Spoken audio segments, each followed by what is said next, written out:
Hi folks, this is Don Meissner with the North Country Fishing Report. I'm here today with Rust Eddy, and I've got something really important I think I want to talk to you about, Rust. I want to get your feelings on this. You know, there's been a lot of rumors about and people saying things about the fact that the DEC is no longer going to stock walleyes in our area. Now, I know that walleye pike fishing isn't a huge thing for you, but there's a point here that I really want to make, and I've observed it with you in just the last two times that we've been fishing. Why can't people embrace catch and release more? You know, if we could, when people go fishing for walleyes taste better than almost any fish, and they're kind of a fish that people catch to eat.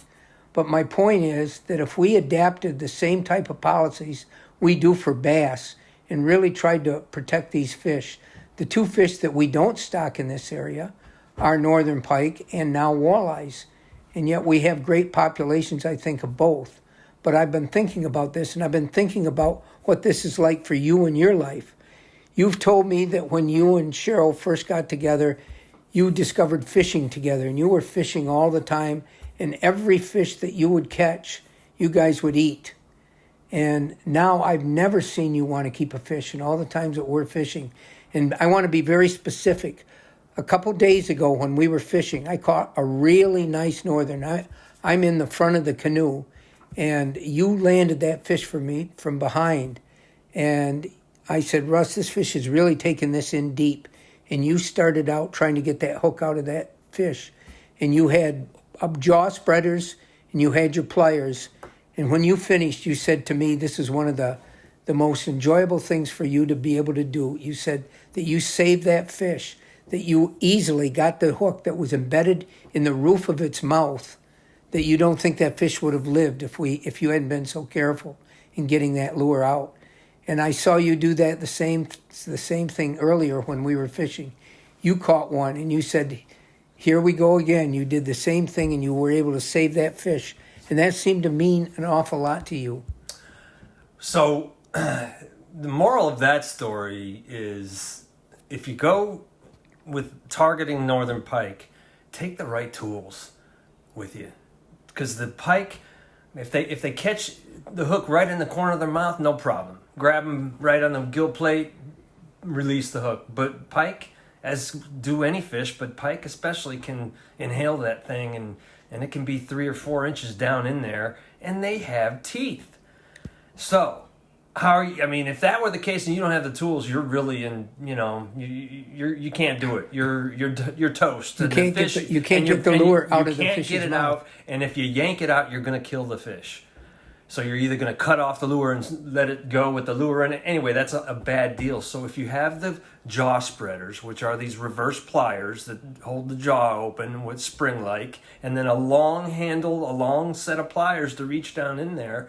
And I got lucky with your fish because the hook was on the upper side of the mouth where the away from the gills, and I was able to grab the hook and just pop it out.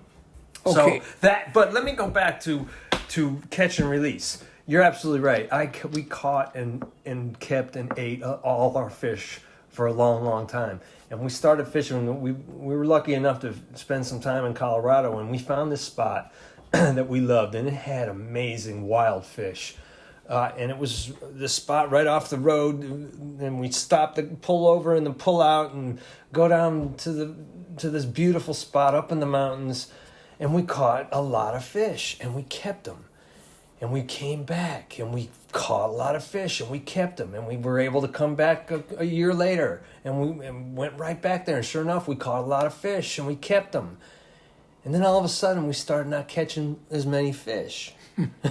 And it was not a big place. It was it wasn't tiny, but it was not a giant fishery. The moral of that story is we fished it out. And not just us. There were some other people keeping, but we found a place where we hit the jackpot and we kept until they were gone, pretty much. And the thing about it is, if you keep the fish, it's gone. And if you have a whole lot of people fishing, there could be thousands of walleye out there in the St. Lawrence River. If you had thousands of people keeping all those fish, eventually they may not disappear, but the population is going to go down. So after a while, I just learned it does. I just changed my thinking totally, and I'd rather catch the fish and hope it is totally healthy and release it. And the only reason I'll keep a fish anymore is if I damage it and unintentionally, recognize that it's going to die. Yeah, that's just my philosophy, and that's I take a lot of pleasure knowing that fish is still there when I release it, and I appreciate it sacrificing itself for me in that regard.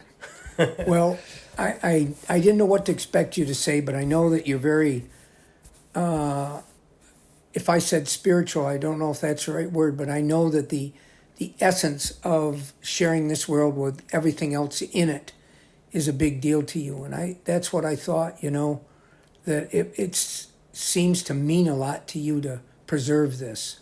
We're all connected. Every one of us and everything is connected. This whole mysterious life-flowing planet is absolutely connected. And when I connect with a fish through a line and then hold it and release it, I'm even more connected with that fish than I've ever been. So that's definitely a part of it. Okay, well, thanks for sharing that with us. Until next time, folks, this is Don Meissner and Russ Eddy with the North Country Fishing Report.